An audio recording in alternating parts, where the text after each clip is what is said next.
Yeah, this is now absolutely must-win territory, but different than before. Must win immediately, like must win now. You cannot have another 4-minute bullet game.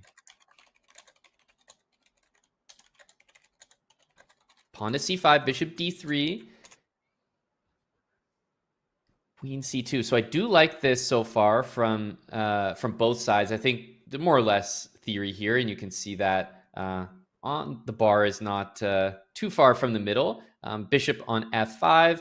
At some point, I was going to say b5, but that's why a4 was just played. Just stops that plan. And meanwhile, for white, in these openings, Aman, often the idea is to try to get f3, e4 going. You want to prepare that. You want to go f3, bishop f2. But right now, the rook on e8 stops that advance. Instead, Arjun looking at a pawn stomp with b5. Yeah, knight drops to a2, but this doesn't really do anything about the b5 push. I was going to say, that's a bold decision. Denis with the bishop pair, full control of the dark squares, but Arjun behind. Tanya, I think he had to take this imbalance, and this is exactly how you play for a win, but he's taking a lot of risk here. But he has to, right, given the mat situation, even if it means giving control of the center. But you've got this pawn. You make sure that Denis is forced to sort of prove that compensation, and that's never easy in a bullet game.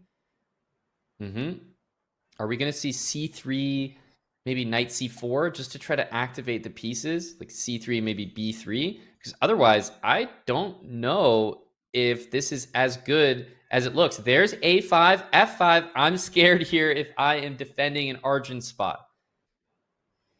I am very relieved to see that at least Arjun's kept enough time on the clock to sort of answer these questions on the king side. That was so important for a move like f5, because look at Denis go. He's not stopping. He's not missing a beat right now. The queen's about to come to f4, land on g4, or via g3, and double down on g7.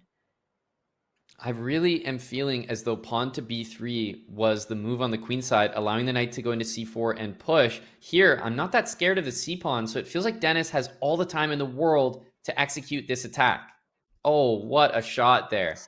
Rook c3, hanging the rook because of mate. Wow.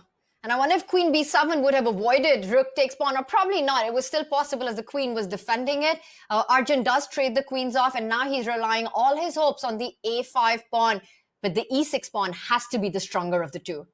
Yeah, it's not good enough anymore. Dropping that c-pawn was the nail in the coffin. Time is ticking down. The match clock is ticking down. He needed to win this game to have any hope at getting 2 more games in, Tanya. At this point, you're picking up the knight. Denis, I think, is picking up this match.